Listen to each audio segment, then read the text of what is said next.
Hi friends, welcome back to good சமையல். இன்னைக்கு நம்ம என்ன பார்க்க போறோம்னா, ரைஸுக்கு பிரியாணிக்கெல்லாம் செம்ம காம்பினேஷனா மட்டன் கிரேவி தான் பார்க்க போறோம். இது ரொம்ப ஈஸியா செஞ்சிடலாம். இது எப்படி செய்யலாம்னு வாங்க பார்க்கலாம். நான் இன்னைக்கு கடாயில தான் பண்ண போறேன். ஒரு பேன்ல 3 டீஸ்பூன் எண்ணெய், கொஞ்சம் கருவேப்பிலை, 1 டீஸ்பூன் குட்டியா கட் பண்ண இஞ்சி, 1 டீஸ்பூன் குட்டியா கட் பண்ண பூண்டு. பூண்டையும் இஞ்சியையும் அரைச்சி சேர்த்துறாதீங்க.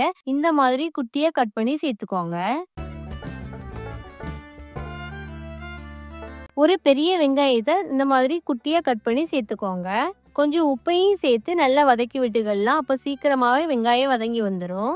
கடாயில செய்யறதுனால மட்டன் வேகிறதுக்கு கொஞ்சம் லேட் ஆகும். அது கஷ்டமா இருக்கும்னு நினைச்சீங்கன்னா நீங்க இதுக்கு பதிலாக நீங்க குக்கர் யூஸ் பண்ணிக்கலாம். செய்யற மெத்தட்ல அப்படியே குக்கர்ல செய்யுங்க.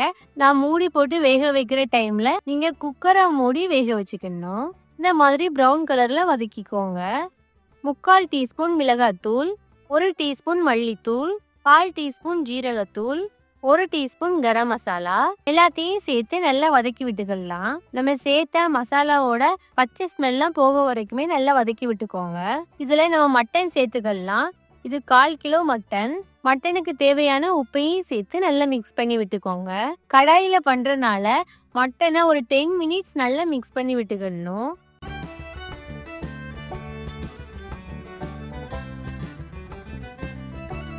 இதுல 1/2 கப்பு தண்ணி சேர்த்து நல்லா மிக்ஸ் பண்ணி விட்டுக்கலாம். நீங்க குக்கர்ல பண்றதா இருந்தா மட்டன் மூழ்கிற அளவுக்கு தண்ணி ஊத்திட்டு 5 விசில் விட்டு எடுத்துக்கோங்க. அடுப்பை மீடியம் ஃப்ளேம்ல வச்சுட்டு மூடி வச்சு நல்லா வேக வச்சுக்கோங்க. மட்டன் நல்லா வெந்து வரட்டும். எனக்கு இந்த மாதிரி வெந்து வர்றதுக்கு 1/2 மணி நேரம் ஆச்சுது.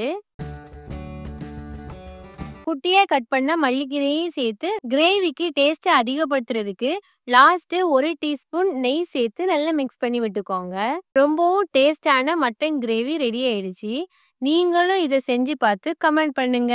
இந்த வீடியோ பிடிச்சிருந்ததுன்னா லைக் பண்ணுங்க, ஷேர் பண்ணுங்க, சப்ஸ்கிரைப் பண்ணுங்க.